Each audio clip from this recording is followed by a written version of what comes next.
All right. Hello. Welcome to Critical Conversations. I am your host, Karissa Dean, and I'm really excited to talk about this.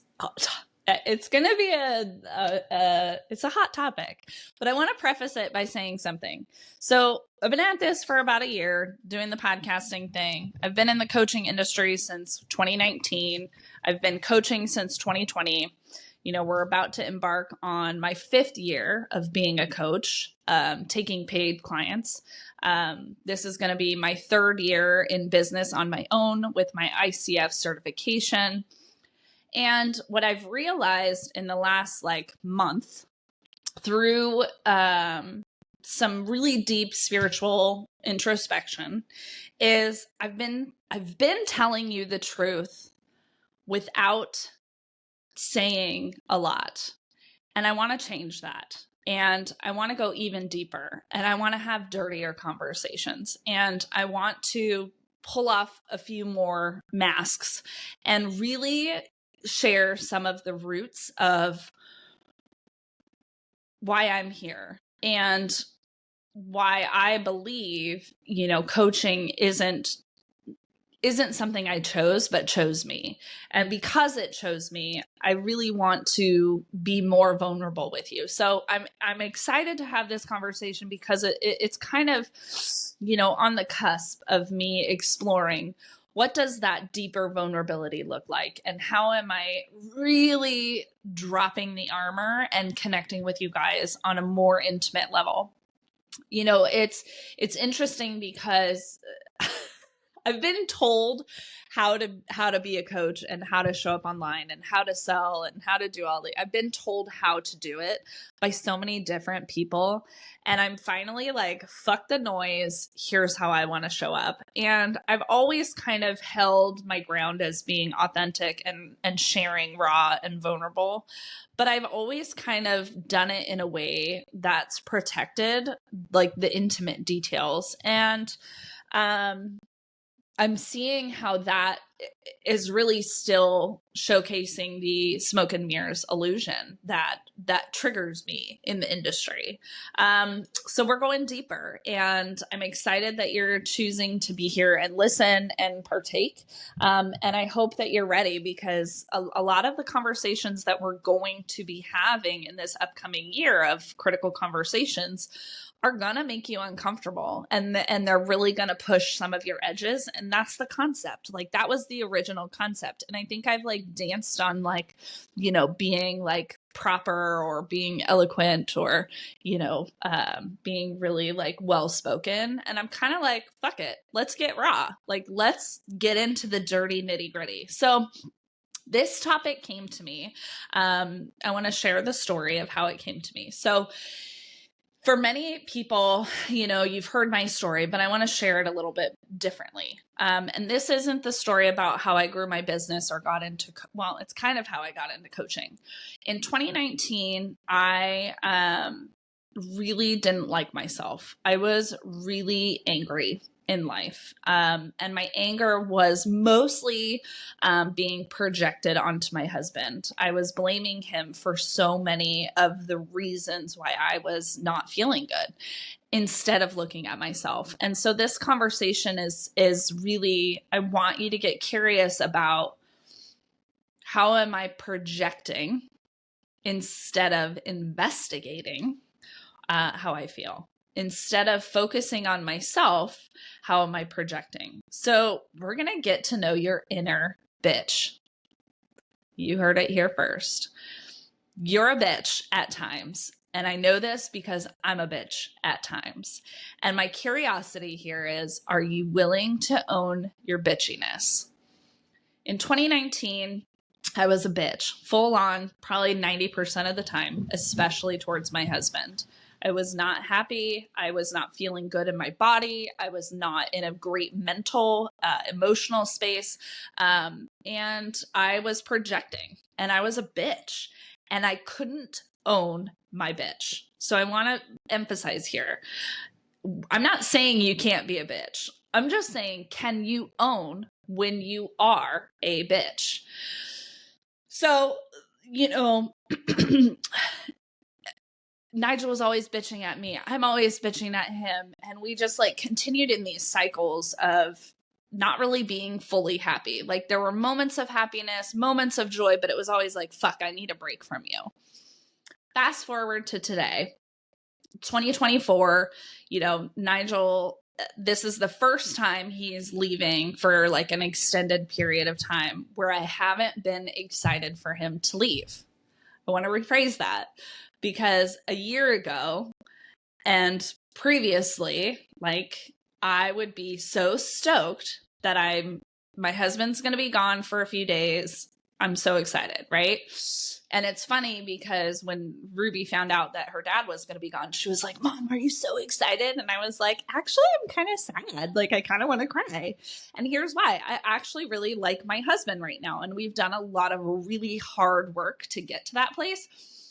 But I want to focus on you because yes, it takes two to tango. Yes, your partner has to be willing to do some work and show up to the relationship differently. But it all starts with you.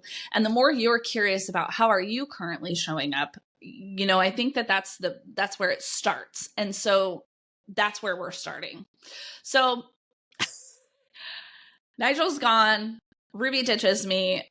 She goes to a sleepover. I'm hanging out. I'm doing whatever I want. And I'm like, fuck. And I just texted Nigel and I was like, I think this is the first time I actually like miss you. Like, I don't know what to do with myself. I texted him. I was like, you can only meditate and watch Netflix for so long before you're like, this is dumb.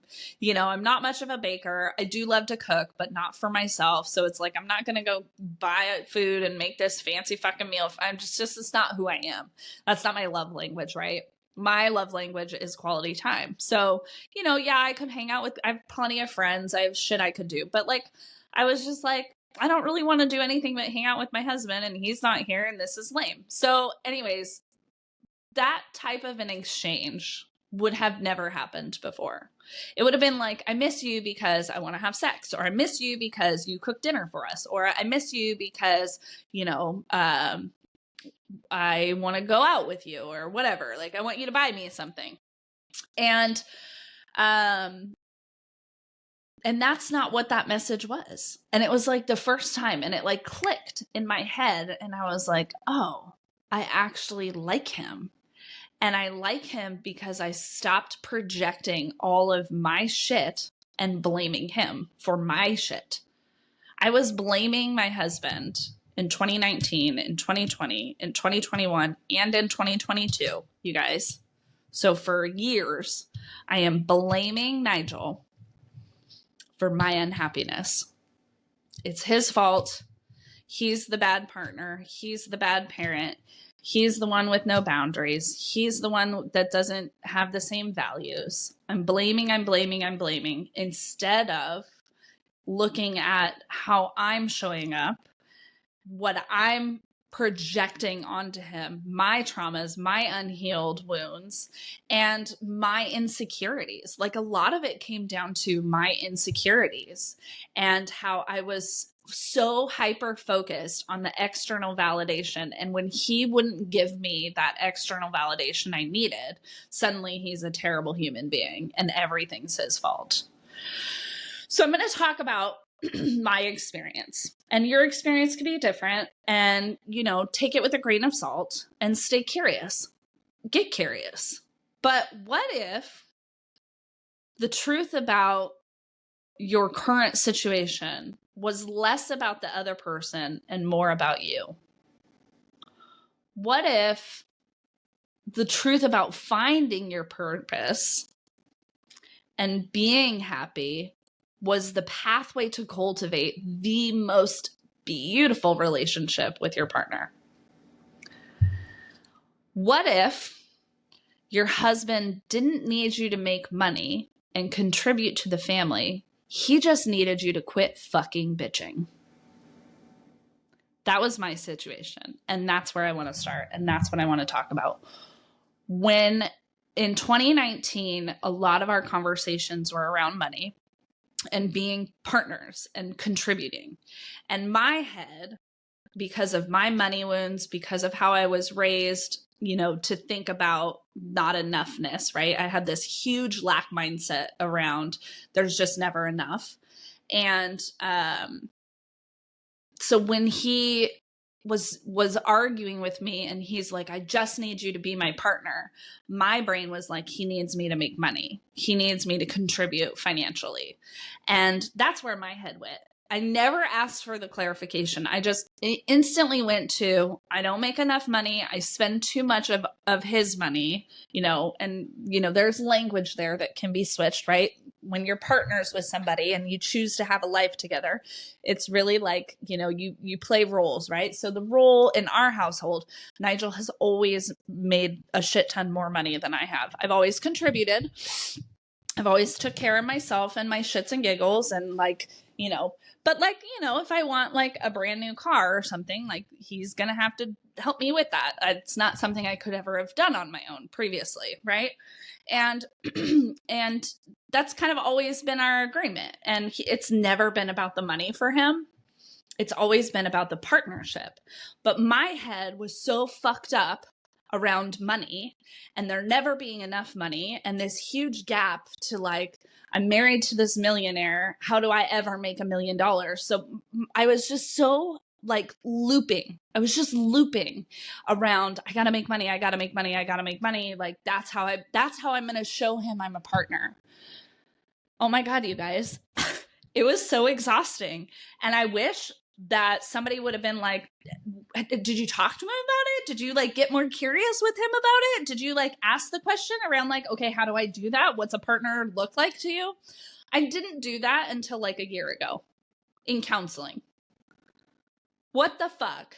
I just spent 5 fucking years spinning out thinking I'm a bad partner and being so bitchy towards my husband because I couldn't catch up, when the reality was he just wanted me to stop bitching.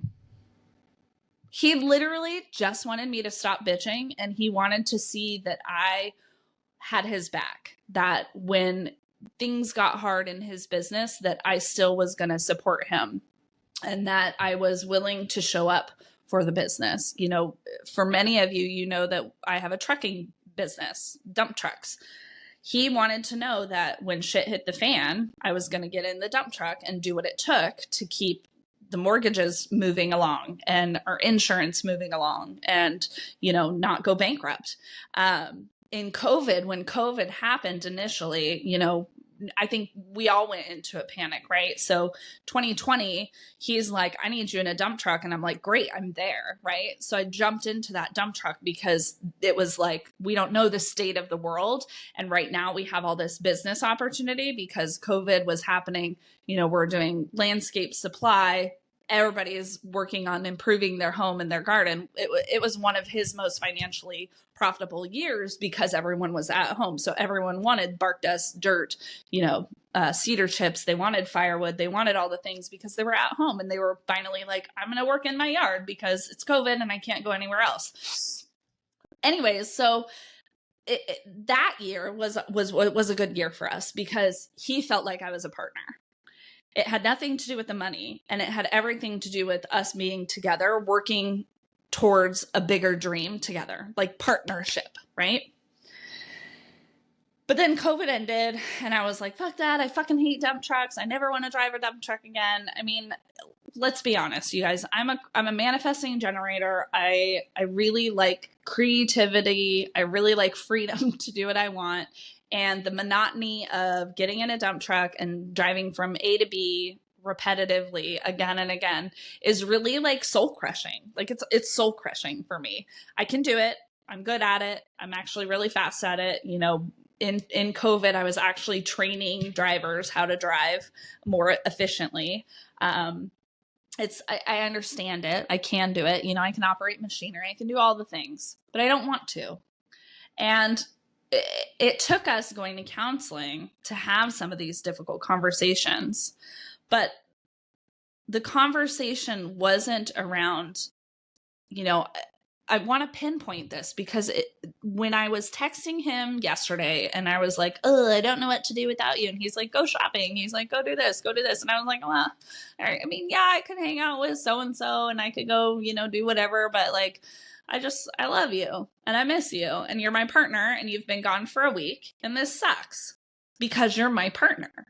And he was like, it's so interesting how we got here. And I was like, yeah, it is. It's like the reality of like, I genuinely like my partner. I genuinely miss him, not just because I want to have a good, sex romp in the hay, or because I want him to buy the dinner or buy the groceries or like whatever. I want him to do something for me. It's because he feels like the opposite end of that infinity ring now. Like he is the other half of my life. And we've created something together. And it started because it finally clicked inside me that he just wanted me to be a partner. He wanted me to show up. He wanted me to participate and actually give a fuck. And so it's not that he needed me to go get into a dump truck, but he wanted me to participate in some of the projects, help with some of the project management, help to actually do some of the physical work. This last summer, we spent the whole fucking summer, like literally out at the farm, working to clean it up, managing crews. And it was like, we tag teamed it. Like we actually participated together on like, here's the long-term vision. And I quit bitching at him. Whereas years previous, I was arguing with like, I would be like, why do we have to do it that way? Like, why do we have to do it that way? And why, like, I just kept bitching. I was just bitching to hear myself talk, because I was not regulated, because I didn't trust him, because I didn't trust myself, because I didn't understand, because I thought he wanted me to make money. And I was like, well, if I'm doing this, then I'm not making money.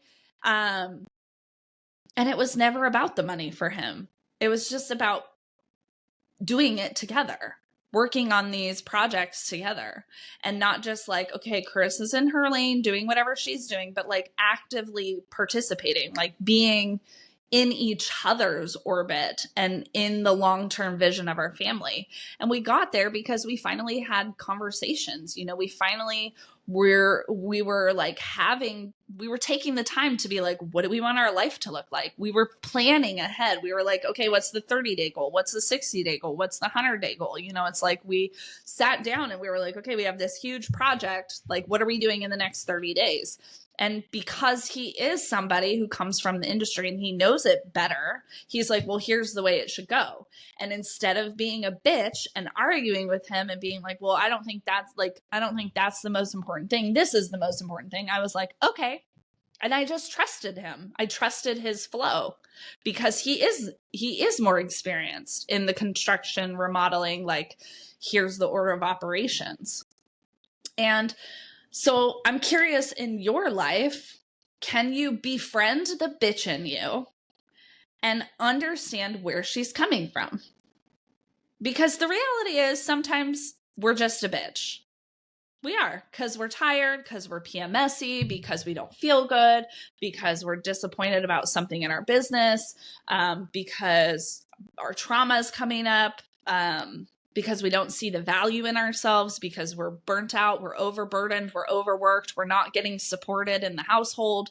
We're carrying the household and the kids, and we're simply just dysregulated. And so we're a bitch. And listen, you can be there, you can have that moment, but can you own the fact that you're being a bitch? And if you can't, that's where you need to go inward and be like, fuck, why can't I own that I'm just a bitch? And I think the big thing that shifted for me and Nigel, especially when it came to my fucked up like situation that I was in around money, around what I thought he wanted, was I finally started to own when I was being a bitch. And I would say, I'm a fucking bitch today. And I don't know why. And I really don't give a fuck. I'm not going to change it. I just would like today to be a bitch. And he'd be like, okay, great, Ruby, come with me. And he would just be like, don't look mom in the eyes today. Just love her, blow her kisses. Let's get her some champagne. Let's make her a cocktail. Let's make sure we order dinner, like, you know.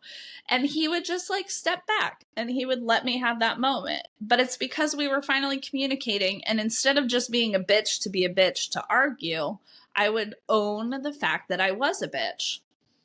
And when you do that, it's like it opens this portal for your partner to have compassion for where you're at, you know? And I remember there were multiple days at the farm where we're working our asses off. And there was one day where I was just like super PMSy, like just didn't feel good. I was cramping, my back really hurt, you know, my boobs hurt. And you're like, you know, we're in and out of machinery, in and out of dump trucks. And if you've ever ridden in a dump truck or in machinery, you know, everything's bouncy. So it's like, if your physical body is like achy, it really fucks you up. And so, you know, I just kind of like lost my shit. And he's like, oh my God, what's wrong? And I was like, I'm so PMSy. And I just started crying, you know, and instead of him being like, well, get the fuck over it or like whatever, he just was like, well, what other task do you feel like you could accomplish today? Go do that. And I was like, I think I could pull tansy.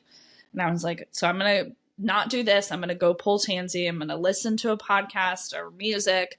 I'm going to fucking get a cider. I'm going to drink, you know, because obviously if I'm driving the dump truck to and from the dump or the log yard, I can't be drinking. So I was like, I need a fucking drink. I need to chill out. And I need to just like not be in this bouncy vehicle. And he was like, great, go pull tansy for the rest of the day. So it's like I was participating, but I advocated for myself. I didn't quite advocate in a really like productive way because I definitely had like this freak out moment where I was like a total bitch. And then he was like, what's going on? But like this pathway for us to be able to communicate opened up because I was willing to be like, I'm a bitch. I don't fucking feel good. And I can't do this today. I don't want to.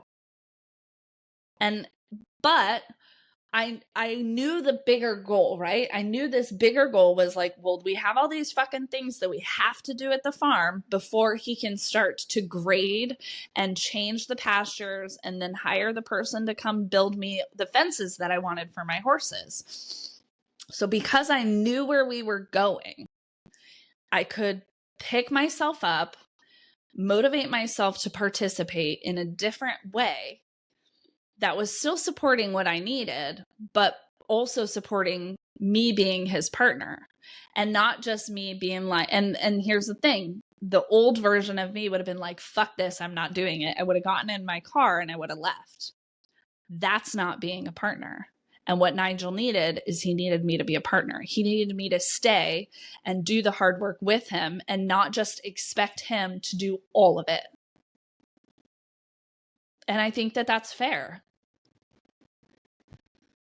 And I think that you might have a similar situation where maybe your partner doesn't need what you think they want you to be doing.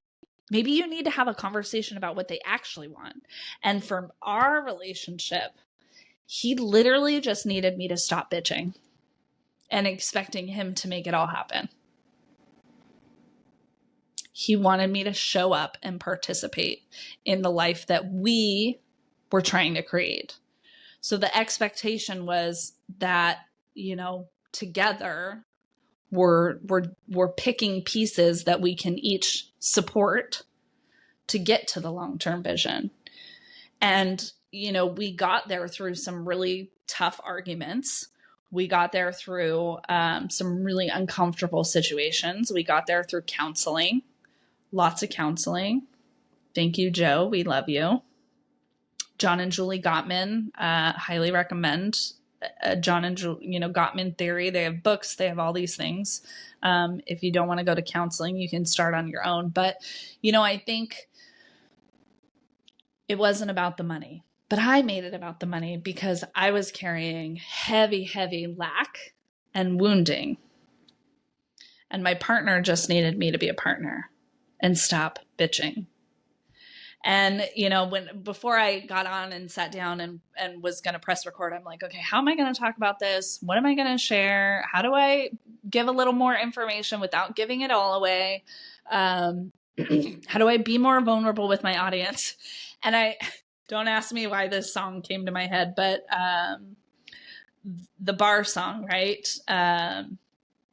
In the very beginning of that song, he's like, my baby wants a Birkin.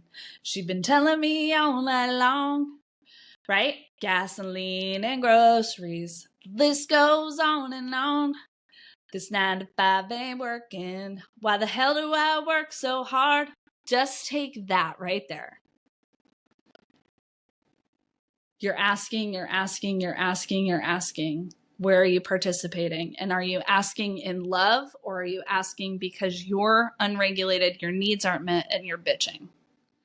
And I'm thinking about this song, and, you know, she don't need a dance floor. She's out there having fun. So she's asking for a Birkin because she wants one, right? But they're in a moment of their relationship, right, in this song where it's fun. And I think that's the shift that happened for me and Nigel, is I was over here, you know, not necessarily asking for a Birkin. I don't even I would have to Google it. I know it's like a design or a purse or something, but I couldn't even tell you what it looked like or what they cost. I know nothing. Like, this is how disconnected from, you know, the style and luxury world I am. I got Gucci, and that's what I know, and that's what I stick to, and I love it. But it's, are you bitching? Do you want it and you're bitching? Or are you wanting it and you're like, let's fucking be partners. Let's dance all night long. Let's have fun in our relationship, in our life, and let's fucking work hard.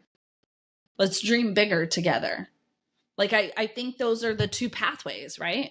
You're either sitting there being like, I want this and I want this and there's not enough of this and blah, blah, blah, blah, blah, blah, blah, and you're bitching, you're telling, or you're over here being like, oh, baby, what if we did this and we did this? And what if, like, you didn't have to work so hard? Like, ooh, that's fun. It's free flowing. Like, the energy feels so different. And the old me was bitching. And the new me is like, whoo, so fun to buy a house in Nicaragua. How can we do it? How can we do it? What do we need to do? And it's like, those are completely different conversations, because I'm like willing to sit down and look at the numbers and look at the books and look at how I can participate. How can I be a partner? You know, I remember Nigel and I talking about this, you know, buying a house in Nicaragua. We've been looking for over a year to buy a house in Nicaragua. And the conversation has always been like, I can come up with the money. Can you make it make money? Right? That's our partnership. And I'm like, yeah, I can make it make money. But when we're looking at houses, I go to like, can I make it make enough money so that he's not stressed about having to pay, you know, make these payments or, you know, whatever it is. And and that's the thing is when you cultivate a real partnership, you're having those conversations and you're thinking about how you can come to the table to be a partner, and you're not waiting for them to do it all for you. You know, I'm also working on paying down a shit ton of debt that I got into through coaching, and I'm not asking him to do it for me. He could pay it off like that, lickety split. And I'm like, you know, no, I'm going to figure this out. I got myself in it. I want to get myself out of it. And I'm not going to do that through the trucking business. I'm going to do that through my coaching business, which is where I made the investment from. And I want to be responsible for myself. And that's a partner, is saying, I want to be responsible for the way that I'm showing up. I want to be responsible for my actions, and I'm going to follow through. I'm going to follow through on the commitment I made to myself, which is to be responsible for myself. So where are you at? Are you like going to party all night long? Are you having fun? Are you dreaming about your life and willing to show up and be a partner? Or are you bitching? And that's going to be a rough conversation with yourself. It was a pretty rough conversation with me, but now I'm just like, all right, I'm a bitch today. Don't know what to do about it, but I'm going to own it. And hopefully tomorrow I will be better. And that's like when I tap into myself and I'm like, okay, why am I a bitch today? Like, is it because I just, you know, did this big hypnosis thing or this big psych K thing, or I met with my coach and she really like put some shit on me, or like, you know, my mom triggered me, or his mom triggered me, or whatever. Like, am I gonna sit down and get curious and show up and be responsible for the way that I feel, or am I gonna wait for someone else to fix it? And the old version of me was waiting for someone else to fix it. The old version of me was like, oh, like, it's so easy for you, like me projecting. It looks like it's so easy for you, so you just take care of it. You're good, right? Okay, bye. When in reality, that wasn't his truth. And, you know, it's messy. It's messy to have these conversations with your partner. More so, it's messy to have that conversation with your fucking self. And really, you're a bitch because you don't feel good. So why don't you feel good? What's happening? What in your life needs you to take time and energy and invest in yourself? Is it your health? Is it your emotional well-being? Is it your mental state of being? Do you need to go to a doctor? Do you need to go to a psychiatrist? Do you need a therapist? Do you need a coach? Do you need to just like buck up and own where you're at in your life? Is there trauma that you need to heal? You know, if you're constantly being triggered by the world, you got some shit to work on. If you are constantly blaming other people for your experience and how you feel, that's you. That's a you thing, bro. When you're pointing that finger saying you triggered me, that means you have 4 fucking fingers pointing back at you for shit that you haven't dealt with. Deal with your shit. Quit being a bitch. Have the conversation with yourself. Get to know yourself and learn how to regulate yourself. It is not your mom's fault. It is not your husband's fault. It is not your kid's fault. It is your fucking responsibility to learn how to self-regulate yourself. And you know what? I think that finding your purpose and knowing what you're here to do in life is a very fancy key to feeling better. Because I will tell you something. When I met with my coach last week and we were talking about all the things, she was like, what's your favorite day? And I was like, okay, let me tell you. Coaching. I fucking love coaching. She's like, what? I thought it would be like horseback riding or traveling. And I'm like, yeah, I love all that too. But like, my purpose is coaching. I didn't choose to be a coach. This whole thing fucking spiraled out of control on its own. But let me tell you, the days that I have the most energy and I'm excited about working and I'm excited about my life are the days where I get to meet with my clients and I get to do this work that I love. And it gives me energy. I was like, that is me receiving in this world. Do I love going and fucking off with my horses and drinking champagne with my best friend? Absolutely.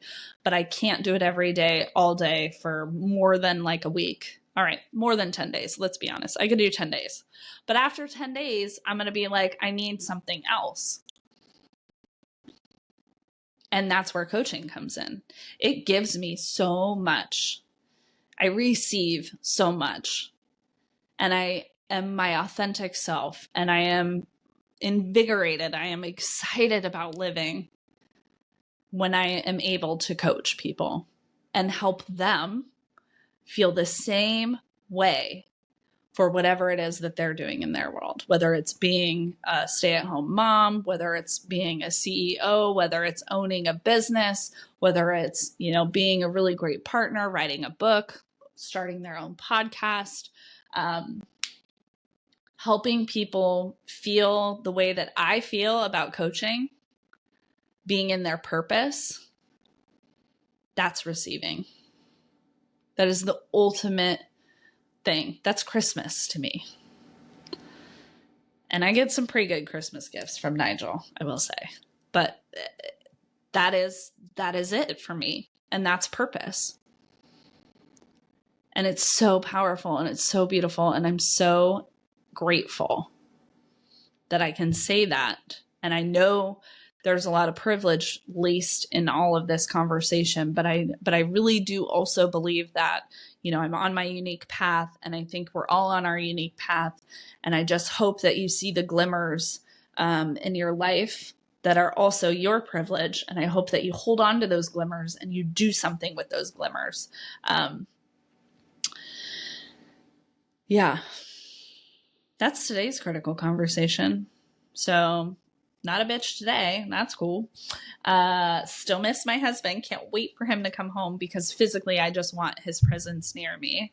And that's a really cool thing to say after 15 years of being together, that I genuinely like my husband and I miss hearing his voice and I miss all his annoying things. He does so many things that annoy me and I miss all of them. And I really appreciate him, you know, when I got on my coaching call with my coach last week, I was like, I just have to tell you something. I was like, I'm having this day and I'm struggling because I've lived so long without knowing my value. And I'm married to this unicorn who always saw my value and it just hit me. And so I bet there's someone in your life who sees your value and they're triggering you right now because you're unwilling to find your own value. You're unwilling to find your purpose. You're unwilling to navigate your healing and really love your life. And I would say to you, whoever you are, wherever you're at, just do one thing to choose you. Just get a little bit curious about how you can choose yourself, about how you can start to reflect and rejuvenate so that you can receive what you want in this life. I don't know what your purpose is. Fuck, I had no idea what my purpose was. And I'm like, just now like, wow, this is it. This is gold. This is gold, gold, gold. And your purpose should be different. We're all here to do different things and create different things. And that's the fucking beauty of this world, is that we get to be our unique selves. And it's hard to be your unique self when you don't see your own value. But I know that there's someone out there who sees value in you. And if you can't like name somebody, I'm going to tell you it's me. I can see your value. And let's have a conversation. If I'm the only person who you think can see your value, I'm here for you. I would love to help you find your purpose. I would love to help you feel more in touch with yourself, to have a better marriage, better relationships, not just with who you're living with, but like with yourself. It starts with yourself and you're so worthy of it. Yeah. All right. Well, we're getting into the over 30-minute mark, you guys. Thank you so much for being here. I'm excited to see what comes out of my mouth over the next year. What fun lessons and aha moments. And I'm excited to get a little more raw and real with you. So I'm going to say one last time, your partner might not need you to make money. He might just need you to stop being a bitch. That was my story. Curious about yours. Send me a DM, send me an email. I'd love to know if this resonated with you. Be sure to like, subscribe, share. Appreciate y'all. See you at the next conversation.